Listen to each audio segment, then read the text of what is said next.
Aqui com a Carol Petraconi.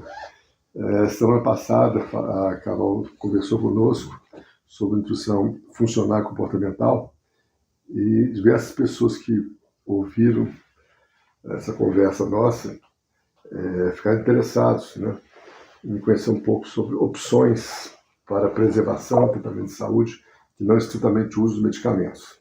Então eu conversei com a Carol e nós vamos, hoje, na próxima sexta-feira, abordar mais especificamente dois assuntos, né? Abordagem dos distúrbios do açúcar, pré-diabetes, ou intolerância à glicose, diabetes, né? Do ponto de vista da abordagem não medicamentosa, né? E no segundo tempo vamos falar sobre os distúrbios do colesterol, também conversando um pouco sobre abordagem não medicamentosa, não é isso? Então, Carol, vamos conversar hoje. Estou falando o seguinte: eu estou com açúcar limiar, né, fiz o exame de sangue, minha glicohemoglobina está um pouco alta, a minha insulina está um pouco alta também, eu tenho história de diabetes na família, eu não quero ficar diabético e não gosto de remédio. O que você vai fazer comigo? Bom, independente de gostar ou não de remédio, eu aconselho, mesmo com medicamento, que siga algumas dicas aí nutricionais, né? Que mude o hábito alimentar, né? O estilo de vida. Mas hoje eu posso falar especificamente de 3, assim, dicas para esse controle aí da glicemia. E a primeira que eu quero falar é sobre o que a gente falou da outra semana, né? Já um pouquinho sobre isso, é dos alimentos ultraprocessados. Então, para evitar esses alimentos ultraprocessados, porque eles têm uma adição muito grande de açúcar, de xarope, eles são muito doces, né, os doces no caso. Então, por exemplo, iogurtes, tem vários iogurtes que são ultraprocessados. Então, o iogurte é um alimento saudável?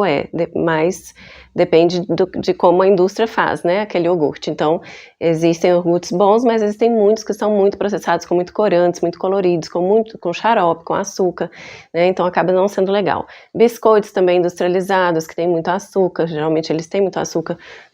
Bolos prontos, aqueles bolinhos prontos também, né, que a gente acha no supermercado. Então tem que ter cuidado com esses alimentos, mas não só pelo açúcar em si que eles têm, mas pelo fato deles terem aditivos, como eu falei, né, na outra entrevista, sobre os ultraprocessados terem muitos aditivos, que esses aditivos eles são conservantes, corantes artificiais, dão sabor, dão cor de forma artificial, né, para o alimento, sem ser alimento. E isso acaba causando uma inflamação no nosso organismo. E essa inflamação, a inflamação é uma forma do corpo se defender, né? E aí tem uma liberação de citocinas inflamatórias. Essas citocinas, elas podem alterar o funcionamento da insulina. Então, a insulina é o que o pâncreas produz para poder ajudar, né? Aliás, é a porta de entrada ali da glicose para a célula. Então, a insulina se liga na molécula, na camada da célula, e com isso predispõe ali, abre a porta ali, vamos dizer assim, para não complicar muito, para a glicose entrar na célula e ser metabolizada.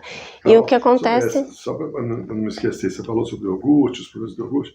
A coalhada é melhor do que o iogurte? Sim, a coalhada, o iogurte natural também, quando não tem açúcar, não tem corante também. Coalhada e iogurte também, mas o nome é iogurte natural, né? Então, e procurar ler nos ingredientes direitinho o que tem ali dentro. Mas coalhada, sim, é uma boa também. Então, essa inflamação, ela acaba gerando essa dificuldade da insulina em funcionar. E causa uma hiperglicemia, né? Uma outra dica aí, né, para evitar, para controlar essa glicose, que todo mundo sabe, é o controle do açúcar mesmo, né? O açúcar de adição. Então, ter cuidado com o excesso do açúcar. E aí todo mundo fica, mas eu uso açúcar do coco ou açúcar mascavo. E açúcar do mesmo jeito também vai alterar se consumir em grande quantidade, com muita frequência. É claro que são açúcares melhores, porque eles têm minerais, né? Eles são mais interessantes do que o açúcar refinado, mas eles também alteram, né? E as farinhas refinadas também, né? Porque as farinhas brancas, farinha de trigo refinada, farinha de arroz refinada, que aí o povo acha que não é farinha de trigo, então pode. Não é bem assim, né? A farinha de trigo tem outras questões que para algumas pessoas pode fazer mal, mas não é essa questão da glicose. Qualquer farinha refinada acaba alterando essa glicose. Por quê? Porque a farinha, ela acaba virando açúcar de uma forma muito rápida e faz o papel do açúcar aí, né? Acaba aumentando essa glicose de forma rápida no sangue, o pâncreas vai ter que dar uma descarga ali de liberação de insulina e isso não é bom. Com o tempo, esse pâncreas entra numa exaustão e aí tem a diabetes instalada. E esses açúcares, vamos chamar, os artificiais, vamos dizer, os adoçantes artificiais? Então, aí eu não sou Esse é outro capítulo, né? Eu não sou muito a favor de adoçantes, porque tem alguns adoçantes que tem estudos mostrando aí que não é tão legal. Tem inclusive a sucralose, tem estudos mostrando que pode causar resistência à insulina, tem o aspartame que causa outros problemas, né? A questão tem estudos mostrando um risco de demência com o uso de aspartame a longo prazo. Então, o adoçante, tem adoçantes que eu indico melhores, né? Mas eu sempre incentivo o paciente a aprender a consumir o alimento sem precisar adoçar, mas tem uns que conseguem, tem outros que não, e eu entendo, e aí quando é o caso eu indico um adoçante melhor. Isso é uma descoberta, né? Do mesmo modo que a gente, por exemplo, aprende a apreciar vinhos diferentes, né? Desenvolve para isso. Né? Isso. O café, por exemplo, né? Tem os mais variados gostos de café. Quando você põe açúcar para o adoçante, todos os cafés ficam iguais. Exato. Né? Então, na verdade, não colocar o açúcar no café, né, ou no suco de fruta, eu acho que ao invés de deixar de estar fazendo uma coisa que seria boa, você está fazendo uma coisa muito melhor, que é descobrir o sabor das Exatamente. coisas. Né? Os açúcares mudam o sabor das coisas. Isso. Né? E o café tem cafés, né, diferentes, bons, gostosos, né, que são estragados pelo açúcar. Isso, né? Exato. Tem uma terceira dica que você ia falar. Isso, a terceira é das fibras, a inclusão de fibras. Então, como eu falei que tem uma descarga muito grande de insulina, quando essa glicose aumenta no sangue, né, quando eu como um alimento em que joga muito açúcar para o sangue, a gente piora a situação. Então, o que a gente faz? A fibra solúvel, ela faz um gel no nosso intestino que retarda essa absorção da glicose. Então, faz essa glicose ser absorvida bem devagarzinho, então não causa essa descarga toda de insulina ali no sangue, então reduz esse risco aí de diabetes. E aí, quais são esses alimentos? É que importa, né? Então, fibra solúvel, a gente tem na aveia. Eu gosto bastante da aveia, dá para fazer muita coisa com ela, dá pra fazer bolo com aveia, dá para colocar na fruta, dá para colocar numa vitamina, no iogurte, né? E mais especialmente o farelo de aveia, porque é fibra pura, farelo é a casquinha da aveia, então é pura fibra solúvel ali. O psyllium, que é uma casquinha da semente de uma planta, você compra em forma de farelo também, parece um farelinho ou uma farinha, que também dá para colocar em frutas, também dá para colocar num suco, um suco de frutas vermelhas, por exemplo, dá para incluir aí.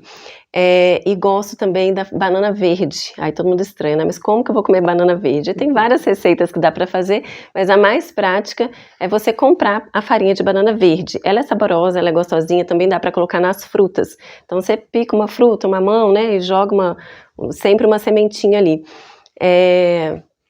Além disso, a cenoura, principalmente crua, né, se não for aquecida, se não for cozida, os feijões e todos da família do feijão, grão de bico, a lentilha, também tem fibra solúvel, né, e ajuda bastante nisso aí, nesse controle da glicemia. A Carol falou aqui sobre esse papel da insulina, né, e tem, para a gente fechar isso aqui, tem uma analogia que eu gosto muito de fazer, para a gente entender qual que é o papel da insulina no corpo da gente. Vocês imaginem que a gente está num posto de gasolina, né? Com um carro sem gasolina, estamos precisando de energia, né? São as nossas células, né? E você tem uma bomba, lá embaixo do posto tem a bomba, o depósito de gasolina, né? Que também ali não serve para nada, está só guardado, né?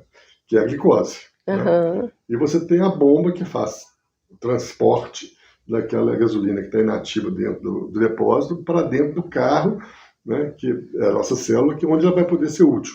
Então, a insulina tem exatamente o papel dessa bomba, né? Pegar a glicose e transformar, que está ali sem ter papel, né, no metabolismo da gente, e levar para dentro da célula. Então, qualquer coisa que interfira com a capacidade da bomba, a capacidade da insulina, né, funcionar, vai levar a esses distúrbios. Por exemplo, um processo inflamatório, que você explicou, né? Não deixa insulina. Aí você tem insulina, tem a bomba, mas ela não funciona. Ela não funciona, né? exato. Então o segredo é a gente tratar bem da insulina da gente. Ok?